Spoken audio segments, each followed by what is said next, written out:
સૌથી પહેલા વાત કરવી છે યુસીસીની યુનિફોર્મ સિવિલ કોડ। વડાપ્રધાન નરેન્દ્ર મોદીએ ભોપાલમાં યુનિફોર્મ સિવિલ કોડના સમર્થનમાં ગઈકાલે નિવેદન આપ્યું હતું અને આ બાદથી જ યુસીસીનો મુદ્દો દેશભરમાં ફેલાયો છે અને આ મુદ્દે મોદી સરકારને આમ આદમી પાર્ટીનું પણ સમર્થન હવે મળ્યું છે। તેના વચ્ચે આમ પણ કહ્યું છે કે તેનો અમલ થવો જોઈએ તો આપના સંગઠન મહાસચિવ સંદીપ પાઠકે કહ્યું કે આમ આદમી પાર્ટી સિદ્ધાંતિક રીતે સમાન નાગરિક સંહિતાનું સમર્થન કરે છે। આર્ટિકલ 44 એ પણ કહે છે કે એક યુસીસી હોવો જોઈએ, પરંતુ આપ માને છે કે આ મુદ્દા પર તમામ ધર્મો રાજકીય પક્ષો સાથે ચર્ચા થવી પણ જોઈએ અને દરેકની સંમતિ પછી જ તેનો અમલ પણ થવો જોઈએ। વડાપ્રધાન નરેન્દ્ર મોદીએ મધ્યપ્રદેશના ભોપાલમાં પોતાના સંબોધન દરમિયાન યુસીસીને લઈને નિવેદન આપ્યું હતું અને ત્યારબાદથી દેશભરમાં સતત તેની ચર્ચાઓ ચાલી રહી છે। સૌથી પહેલા તો યુસીસી શું છે તેના ઉપર આપણે એક નજર કરીએ। યુનિફોર્મ સિવિલ કોડ કે જેના ઘણા બધા ફાયદાઓ છે, દેશના અનેક રાજ્યોમાં જો એ લાગુ પડે છે, જેમ ઉત્તરાખંડમાં સતત તેની ચર્ચાઓ વધારે થઈ રહી છે, પરંતુ ફાયદાઓ તો છે। આ સાથે સાથે યુનિફોર્મ સિવિલ કોડ શું છે? એક દેશ એક કાયદો યુનિફોર્મ સિવિલ કોડ જો લાગુ પડે છે તો દરેક નાગરિક માટે એક સમાન કાયદો હશે। એ લગ્નથી લઈને જે સંપત્તિ છે તેને લઈને પણ તમામ કાયદાઓ એક જેવા હશે। કોઈ પણ ધર્મ કે જાતિ માટે કોઈ પર્સનલ કાયદો નહીં હોય, પરંતુ એકમાત્ર કાયદો હશે। દરેક ધર્મના પર્સનલ લોમાં પણ સમાનતા આવી જશે। જેમ કે આપણે ઘણા ધર્મોમાં જોઈએ છે કે લગ્ન છે તે આંતર સંબંધમાં પણ થતા હોય છે, તેમાં પણ ફેરફાર થઈ શકે છે। લગ્ન વારસાઈ જેવા મુદ્દાના કાયદાઓ છે તે પણ એક સમાન અને સરળ બની જશે। આ સાથે જે ધર્મ અને જાતિના આધાર પર ભેદભાવ થઈ રહ્યો છે તે દૂર થઈ જશે। જોકે મુસ્લિમ સંગઠનનો દાવો કંઈક અલગ છે। તેમનું કહેવું છે કે તમામ ધર્મ પર હિન્દુ કાયદા લગાવવા જેવું આ હશે। મુસલમાનોને 3 લગ્ન કરવાનો જે અધિકાર છે તે નહીં રહે। ત્રિપલ તલાક પહેલેથી જ હટાવી દેવામાં આવ્યો હતો। શરિયત મુજબ સંપત્તિના ભાગલા નહીં થઈ શકે તેવું પણ મુસ્લિમ સંગઠનોનો દાવો છે। આ સાથે ઘણા બધા વિરોધ પણ છે। યુસીસીથી ધાર્મિક સ્વતંત્રતા પર તરાપ લાગશે તેવું પણ મુસ્લિમ સંગઠનોનું કહેવું છે અને દેશના અનેક રાજ્યોમાં ધર્મ પ્રમાણે રિવાજ અલગ છે અને આ રિવાજ અલગ છે એ પ્રમાણે લગ્ન પણ અલગ અલગ રીતે થતા હોય છે, રિવાજ પ્રમાણે થતા હોય છે। અનેક સમાજ એવા છે કે જ્યાં આંતર સંબંધમાં લગ્ન થતા હોય છે, પરંતુ જ્યારે આ યુસીસી લાગુ થાય છે ત્યારબાદ આ જે તમામ કાયદાઓ છે તેમાં ઘણા બધા ફેરફાર થશે। લઘુમતી સમુદાય પર બહુસંખ્યક સમુદાયના કાયદાઓ થોપવાનું કામ થઈ રહ્યું હોવાનું પણ તેમના દ્વારા કહેવામાં આવ્યું છે। કયા કયા દેશમાં યુસીસી લાગુ છે તેના ઉપર એક નજર કરીએ તો અમેરિકા, પાકિસ્તાન, સુદાન, આવા તમામ દેશો છે, બાંગ્લાદેશ, તમામ દેશો છે કે જ્યાં યુસીસી અત્યારે પણ લાગુ છે અને સાથે જ યુસીસી લાગુ થશે તો દેશનો કાયદો એક બનશે। એ તમામ કાયદો છે એની સાથે સાથે તમામ નાગરિકો માટે પણ એક સમાન નિયમો બનશે। પરંતુ યુસીસીને લઈને સતત વિવાદ પણ થઈ રહ્યો છે અને તેનું સમર્થન પણ થઈ રહ્યું છે। જયવંત પંડ્યા અમારી સાથે જોડાઈ ગયા છે, તેઓ રાજકીય વિશ્લેષક છે અને જયવંતભાઈ આપનું સ્વાગત છે ગુજરાત ફર્સ્ટમાં। જયવંતભાઈ, જે રીતે યુસીસીને લઈને સતત વિવાદ અને સમર્થન બંને પ્રકારની પરિસ્થિતિ આપણે દેશભરમાં જોઈ રહ્યા છે, પરંતુ યુસીસી લાગુ થવાથી એક દેશ એક કાયદો લાગુ થશે, ઘણા બધા દેશમાં અત્યારે પણ લાગુ છે, તો પછી કેમ આ પ્રકારે યુસીસીનો વિરોધ પણ હોવો જોઈએ? આ બધું મત બેંક માટે છે। એટલે 1937 ની જો વાત કરીએ તો તે પહેલા મુસલમાનો ઉપર પણ હિન્દુ કાયદા લાગુ હતા 1937 પહેલા, પરંતુ અંગ્રેજોને ભાગલા પાડો અને રાજ કરવાની નીતિ અપનાવી હતી। કારણ કે ભારતની સ્વતંત્રતા એ તો નિશ્ચિત હતી, પરંતુ ભારત ફરીથી મહાસત્તા ન બને એ માટે એમણે બંગાળનો પ્રયોગ કરી જોયો હતો વિભાજનનો, અને એના સંદર્ભે જે કટ્ટરતાના બીજ આરોપાયા હતા મુસલમાનોમાં, એના કારણે એક સંઘર્ષ શરૂ થઈ ગયો હતો કે વંદે માતરમ ગીત ન ગાવું, અને એવી ઘણી બધી બાબતો છે। પણ મેઇન બાબત એ છે કે 1937માં શરિયત કાયદો લાગુ કરવામાં આવ્યો અને એ ત્યારથી લઈને સ્વતંત્રતા પછી પણ એ ચાલુ રાખવામાં આવ્યો। એટલે સ્વતંત્રતા પછી સંવિધાન સભામાં જ્યારે બંધારણ રચવા માટે બેઠક થઈ તે વખતે હિન્દુમાં પણ આ પ્રકારના જે હતા કે અમુક સ્ત્રીઓને અધિકારો નહોતા મળતા, તો એની સામે હિન્દુ સિવિલ કોડ લાવવો એવું બાબા સાહેબ આંબેડકર કહેતા હતા। અને હિન્દુઓમાં પણ ખૂબ વિરોધ હતો, એમ છતાંય તે એ પછી લાવવામાં આવ્યો, પરંતુ કમનસીબે મુસલમાનો માટે એ થઈ શક્યું નહીં અને એમના પર્સનલ લો છે ચાલુ રખાયા, ક્રિશ્ચિયનોના પર્સનલ લો ચાલુ રખાયા। તમને નવાઈ લાગશે દિવ્યા કે ગોવામાં પોર્ટુગીઝ સરકારે સમાન સિવિલ કોડ, સમાન નાગરિક સંહિતા ઓલરેડી લાગુ કરેલી છે. જ્યારે એ લોકો રાજ કરતા હતા ત્યારથી ચાલી આવે છે. અને ત્યાં હિન્દુ છે એ જો એની પત્નીને બાળક ન થતું હોય અથવા તો એને બાળક તરીકે દીકરો ન થતો હોય, આ કોઈ કઈ આવકારવાદાયક બાબત નથી, પરંતુ ત્યાંનો કાયદો એવો છે કે દીકરો ન થતો હોય તો એ બીજા લગ્ન કરી શકે છે. તો ત્યાં આવા કાયદા છે. પરંતુ ભારતમાં તમે જુઓ તો મુસલમાન 4 પત્ની કરી શકે છે, હિન્દુ નથી કરી શકતો. અને એના કારણે ધર્મેન્દ્ર અભિનેતા અથવા તો ગાયક કિશોર કુમાર, એને જયારે બીજા લગ્ન કરવા હોય છે ત્યારે એ બીજા લગ્ન કરવા માટે મુસલમાન બની જાય છે. તો શું આ પંથાંતરણને ઉત્તેજન આપવાની બાબત નથી? એટલે આ રીતે તમે જોશો તો અનેક બાબતો એવી છે. કાનપુરનો ગઈકાલનો કિસ્સો કહું કે જ્યાં તસ્લીમ નામની છોકરી છે, યુવતી છે, એના લગ્ન ઇલિયાસ સાથે થયા અને એને સંતાન નહોતું થતું. એટલે એને ઇલિયાસે 2018માં 2 વાર તલાક કહી દીધું, પરંતુ હજી પણ ત્રીજી વાર નહોતું કીધું. એટલે એ મારઝૂડ કરતા હતા એવો ફરિયાદમાં આક્ષેપ છે. તો એ ત્રીજી વાર એને 2022માં કીધું એટલે એને તલાક થઈ ગયા. પરંતુ પછી એને પસ્તાવો થયો કે ગમે તેમ પણ એને એમ કીધું કે મારે તને પાછી મેળવવી છે તો શું કરવું પડે? તો કે હલાલા કરવું પડે. તો હલાલામાં શું કરવું પડે? તો કે બીજી કોઈ વ્યક્તિ સાથે એના લગ્ન કરાવવા પડે અને એ પતિ પત્નીની જેમ સાથે રહે અને પછી એનો પતિ જે હોય એ છૂટાછેડા આપે તો એની સાથે ફરીથી લગ્ન થઈ શકે.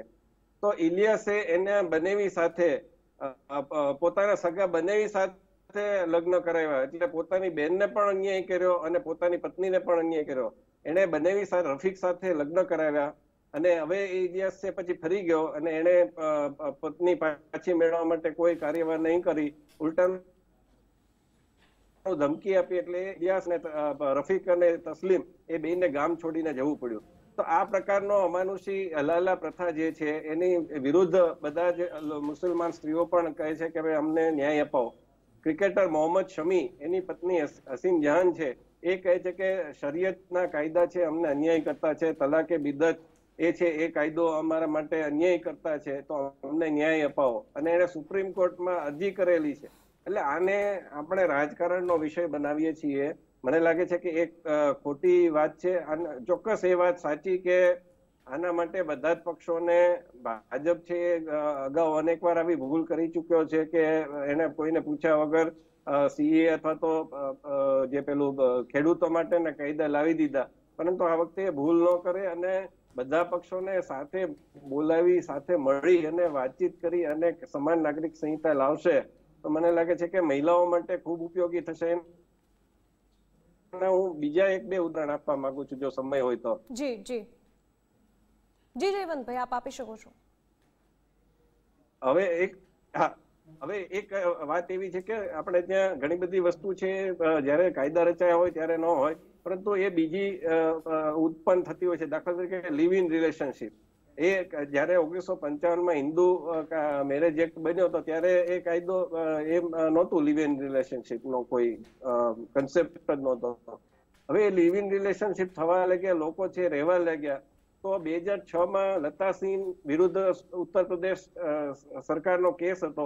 એમાં સુપ્રીમ કોર્ટે એવું કહ્યું કે લિવ ઇન હિન્દુ મેરેજ એક્ટમાં છે એ લિવ ઇન રિલેશનશીપ માન્ય નથી, કાયદા વિરુદ્ધ છે. આમ છતાંય સુપ્રીમ કોર્ટે એવું કહ્યું કે લિવ ઇન રિલેશનશીપ છે એ માન્ય છે અને એમાં કઈ ખોટું નથી. એટલું જ નહીં, પરંતુ લિવ ઇન રિલેશનશીપ થી કોઈ બાળક જન્મે તો એ બાળકને એના પિતાના સંપત્તિમાં હક છે એવું પણ એક બીજા ચુકાદામાં કહી દેવાયો. પરંતુ જયારે હમણાં તાજેતરમાં એટલે 4-5 દિવસ પહેલાની વાત છે કે એક મુસ્લિમ યુવક અને એક હિન્દુ યુવતી એ લિવ ઇન રિલેશનશીપમાં રહેતા હતા અને એમને પોલીસ હેરાન કરતી હતી તો એમણે સુરક્ષા માંગી કોર્ટ પાસે. તો કોર્ટે એવું કહ્યું કે વિવાહ પહેલા સેક્સ છે એ ઇસ્લામમાં હરામ છે. એટલું જ નહીં પણ વિવાહ પહેલા ચુંબન કરવું કે પછી સ્પર્શ કરવો કે ઇવન તાકવું, આપણે કહીએ કે તાકે છે, તો એ કરવું પણ હરામ છે.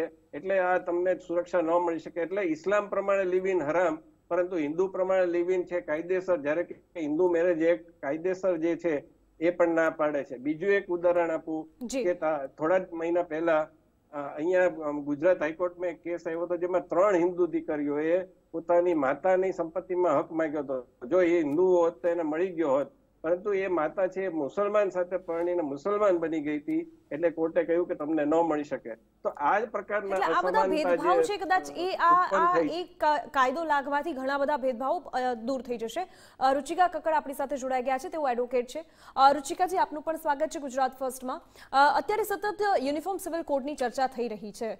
શક્યતાઓ છે કે લાગુ થઈ પણ શકે અને થઈ જશે કદાચ વહેલા મોડા, પરંતુ જો આ કાયદો લાગુ થાય છે તો કયા કયા ફેરફારો અત્યારની જે સિસ્ટમ છે, અત્યારના જે કાયદાઓ છે અલગ અલગ પર્સનલ લો પ્રમાણે, ધર્મ પ્રમાણે, તેમાં કેવા ફેરફારો આવી શકે? હવે યુનિફોર્મ સિવિલ કોડ એટલે શું? વન નેશન વન લો, રાઈટ? હવે એમાં જે અત્યારે ફેરફારો આવશે એ કેવી રીતે આવશે? તો કે અત્યારે જે હિન્દુ લોઝ સેપરેટ છે, જે મેટ્રિમોનિયલ મેરેજ રિલેટેડ છે, Muslim laws, Christian laws, Parsi laws, આવી રીતે જે છે ડિફરન્ટ લોઝ છે. હવે એક જ કાયદો બનશે અને બધાએ અમલવારી કરવી પડશે. પણ એમાં જે સક્સેશન એક્ટ છે, જે વારસદારના કાયદાઓ છે, મેન્ટેનન્સના, આ બધા જ કાયદાઓમાં જે છે એ થોડું ઘણું અમેન્ડમેન્ટ આવશે. કેમ કે જ્યારે યુનિફોર્મ સિવિલ કોડ લાગુ થશે ત્યારે બધા સમાન કાયદાઓ માટે જેમાં અલગ અલગ બધી જે છે રીતભાત, એ બધું જ સમાન થઈ જશે. અને લો કમિશન, આપણું જે લો કમિશન છે ઇન્ડિયાનું, એને બી એવો પ્રસ્તાવ રાખ્યો છે, આપણે વાંચીએ જ છીએ ડે ટુ ડે ન્યૂઝપેપરમાં, કે બધી જ હાઈકોર્ટમાં, ઇવન સુપ્રીમ કોર્ટમાં એ લોકોએ જે છે એ કીધું છે કે તમે senior advocates, like senior advocates હોય કે ડેઝિગ્નેટેડ સિનિયર કાઉન્સિલ્સ હોય, એના મંતવ્ય લ્યો, એના ઇનપુટ્સ લ્યો કે એ લોકોનો શું મંતવ્ય છે. હવે એ બધું જ જે છે એ બધાના જ જે છે અભિપ્રાય લેવામાં આવશે. બધાને લો કમિશનમાં સબમિટ કરવાનું કીધું છે, બધાના અભિપ્રાય કન્સિડર કરવામાં આવશે, એ પછી જ જે છે લાગુ થશે. એ જ રીતે આપણા ગુજરાત હાઈકોર્ટમાં બી અધિવક્તા પરિષદ જે છે ગુજરાત હાઈકોર્ટ યુનિટનું, એને બી એવા જે છે designated senior counsel, senior advocates, એની ચર્ચા માટે આપણે સોમવારે જ જે છે મંડેના એ લોકોએ આખી મીટિંગ બોલાવી છે. અને જે છે એને આગળ કેવી રીતે રહેવું, એના એડવાન્ટેજીસ શું હશે, એના ડિસએડવાન્ટેજીસ શું હશે, બધા જની ચર્ચા થશે.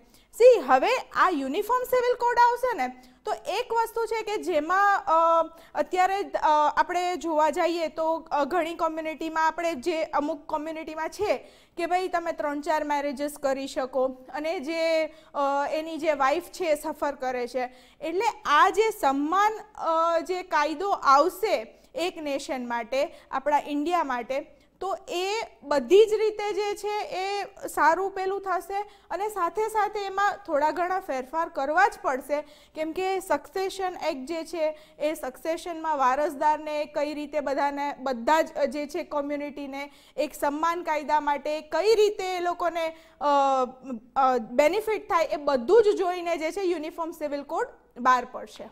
ઓકે, રુચિકાજી, અત્યારે યુનિફોર્મ સિવિલ કોડને લઈને ઘણી બધી ચર્ચા છે. કોઈ તેનું સમર્થન કરે છે તો કોઈ સતત વિરોધ કરે છે. જેમ કે મુસ્લિમ સંગઠનોનો કંઈક અલગ જ દાવો છે કે તેમના લોસ છે અથવા તો જે લઘુમતી છે તેમના ઉપર આ બહુસંખ્યક ધર્મના જે લો કાયદાઓ છે તે થોપવામાં આવે છે. પરંતુ એવું કંઈ નહીં રહે, કારણ કે સતત જોઈ રહ્યા છે આપણે કે એક દેશ હશે, એક કાયદો હશે. આવું તો પાકિસ્તાન, અમેરિકા જેવા ઘણા બધા દેશ, આપણા પાડોશી દેશ બાંગ્લાદેશ હોય ત્યાં પણ જોવા મળી રહ્યું છે. છતાં પણ આનો વિરોધ કેમ થઈ રહ્યો છે? આ સાથે જ જ્યારે કાયદો લાગુ થઈ જશે તો અત્યારે પણ ઘણા બધા જે એ તમામ કાયદાઓ પર્સનલ લોના ધર્મના લઈને ઘણી બધી જે કેસીસ ચાલે છે એમાં પણ ઘણો બધો ફાયદો મળશે અને વુમેન્સ માટે પણ ઘણા બધા ફાયદાઓ રહેશે. જી, આપે ખૂબ સાચી વાત કરી કે વુમેન્સ માટે બી ઘણા ફાયદાઓ રહેશે અને લોકોને બી ઘણા ફાયદાઓ થશે. હા, લોકો વિરોધ કરે છે. શું કામે? કેમ કે એને યુનિફોર્મ સિવિલ કોડ એ શું છે એ જ નથી ખબર. ઘણા લોકો કહે છે CCC, common civil code. It is not common civil code, it is uniform civil code.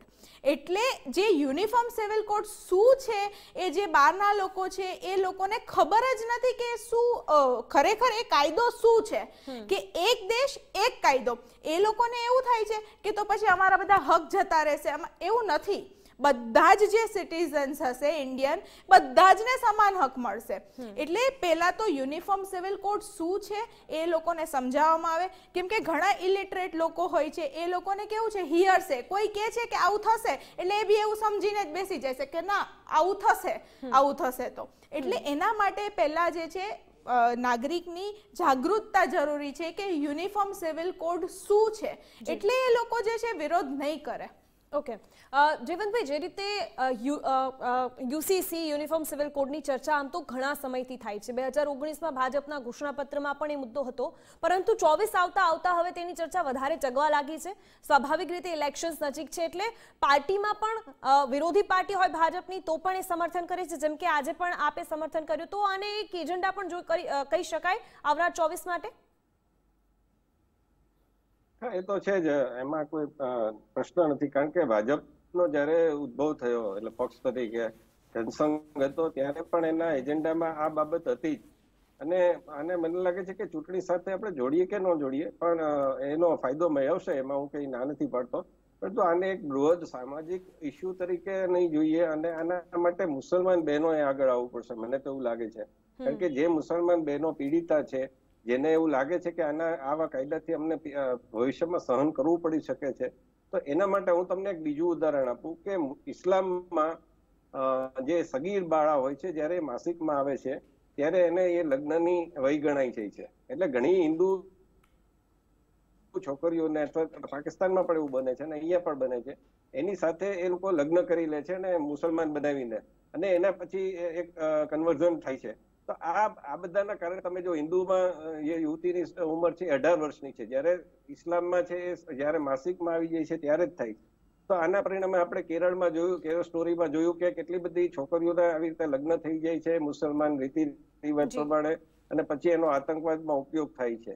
તો આ બધી બાબતોનો વિચાર કરવો પડશે અને આનું ઘણું બધું જટિલ બાબત છે. એટલે આમ સરળતાથી તો કઈ 2024ની ચૂંટણી આવશે ત્યાં સુધીમાં ઉકેલ પણ નહીં આવી જાય. હજુ તો એનો ડ્રાફ્ટ બનાવવા માટે જે વેબસાઇટ ઉપર મૂકવામાં આવ્યું છે અને બધાને સૂચન કરવા માટે ઓપન છે. એટલે જે લોકો વિરોધ કરે છે એ લોકોએ પણ આ માટે જાગૃતિ ફેલાવી જોઈએ અને પોતાને લાગતું હોય કે ભાઈ આ ખોટું છે તો એનો તમે વેબસાઇટ ઉપર જઈને સજેશન આપી શકો છો, જાહેરમાં તમે એની વાત કરી શકો છો. પરંતુ માત્ર એટલા માટે વિરોધ કરવો કે ભાજપ સરકાર લાવી છે તો મને લાગે છે કે અન્યાય કરતા બાબત ગણાશે અને એના કારણે મુસ્લિમ બહેનોને અને બીજી બધી જે સ્ત્રીઓ છે એને અન્યાય ગણાશે.